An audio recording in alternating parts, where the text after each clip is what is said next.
President Biden taking all kinds of heat, ladies and gentlemen, after critics accused the commander-in-chief of having been too chummy with communist China. Biden meeting virtually with Chinese President Xi Jinping to talk about a ton of topics from climate to global energy, but there was zip, zilch, nada on the origins of COVID-19 and whether it leaked from a lab. And despite the fact our president bizarrely denied his friend Xi were old pals, China's leader welcomed President Biden in a very affectionate manner. Of course. Good to see you, Mr. President, and your colleagues. It's the first time for us to meet virtually. Although it's not as good as a face-to-face meeting, I'm very happy to see my old friend. So what do you make of that? Well, I think that they know exactly what they're doing. And so he knows that the President Biden has had to answer several times that of whether Xi From Peter Jinping Doocy. is, not just him, but a couple of times. Well, maybe, I don't know, at the briefing it happened as well. And repeatedly, the White House has said, they are not old friends. And so, of course, the Chinese watch everything that happens in our media, everything that happens in the briefing room. And so he knew exactly what he was doing in trolling the president that way. I think that, you know what, something happened today that I just was thinking about. My stepson came from Scotland today for the first time in 2 years. Wow. And we haven't been able to see him because of COVID. And I thought, it would be nice if the president of the United States would just show a little anger on behalf of the world for what happened. And we just haven't gotten that.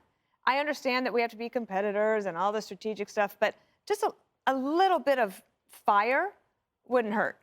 A little bit of fire, Katie, but listen, human rights, Afghanistan, Iran, North Korea, maybe Taiwan, a lot of fire then. Hong Kong, Tibet, a free and open Indo-Pacific. They can't get anything done with a virtual phone call. What are they going to get done? Right. I mean, Biden probably nodded out. The virtual meeting looks weak, and you can't really have a real conversation with the president of China in a virtual meeting. But to Dana's point, I think, this is an administration that claims to care a lot about ending the pandemic, but it doesn't seem like on the surface they're doing much to prevent the next one from occurring. China is still doing gain-of-function research inside of not just one lab, but many of their labs. So great. And yet you have the administration not even showing much care for what happened last time. There's also this big question of what we do in the next pandemic to prepare, right? So a lot of our PPE was in China when we needed masks, gloves, all that stuff, and we weren't able to get it out in supply chains. Right. So what are we doing as a country to make ourselves more insulated from a global pandemic? And it just doesn't seem like it's at the top of their accountability list. Not just insulated from the pandemic, insulated from China glomming up the whole world. They're taking over every place.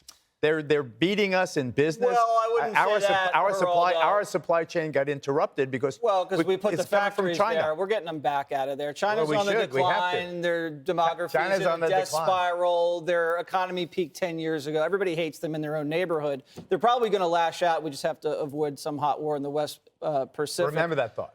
Geraldo, to Dana's point, Biden can't get mad at China. He's mad at the Rittenhouse guy. Right. He's mad at the unvaxxed. He's mad at the Border Patrol agents. We're the bad guys, The Russians Geraldo. in Ukraine. We're the bad guys, Russia, not the guys that unleash this plague all over the place. I'm with Katie. A virtual summit is like a virtual date. You're not going to get anywhere. What, you're going to plug in an earpiece? Your people are coaching you. Like Biden's reading a statement he didn't even write. You can't get somewhere. That's Tubin. It is. At least there won't be any exchange of bodily fluids. Oh, That's my God. unfortunate juxtaposition. Yes, to me. But wait, I got a question. When I was growing up, it was all about Taiwan. Right. And there were two little islands that Taiwan owned, Quemoy and Matsu, right off the Chinese coast, that the Chinese could actually reach with their artillery. That's where I think World War III happens. It could. It could. We have a problem with the hologram president. I go back to the lawyer analogy that I always use. Do you want your lawyer in an important case to be someone who laughs and gets along with the other side? Or do you want a lawyer, when he walks into the courtroom, everybody goes, oh, crap? That was Trump. Trump was America's lawyer. We were his client. That means he was disliked by people in China or the Chinese government. He was disliked by the media. He didn't care because he was fighting for himself, but in the similar alignment, he was also fighting for you. Then you look over at this affectionate showing from China. You don't want to see that, right? Joe's the kind of lawyer who walks in, pats the opposition on the back. They talk about how that great cocktail party they were at. That was a charity for the opera. Everything was great. When China is happy to see Joe go in court, right? It means they have better, meaner lawyers, and they're going to roll right over them. And it is actually, I mean, I was going to say what Jesse said. He saves his fire for Americans. He really doesn't like us. No. President Biden? Yes, doesn't like us. The hologram president. Where do you get something like that? Because you just watch what he says. Come on, he's a patriot who's worked his whole life. Off us. He's worked his whole life off us.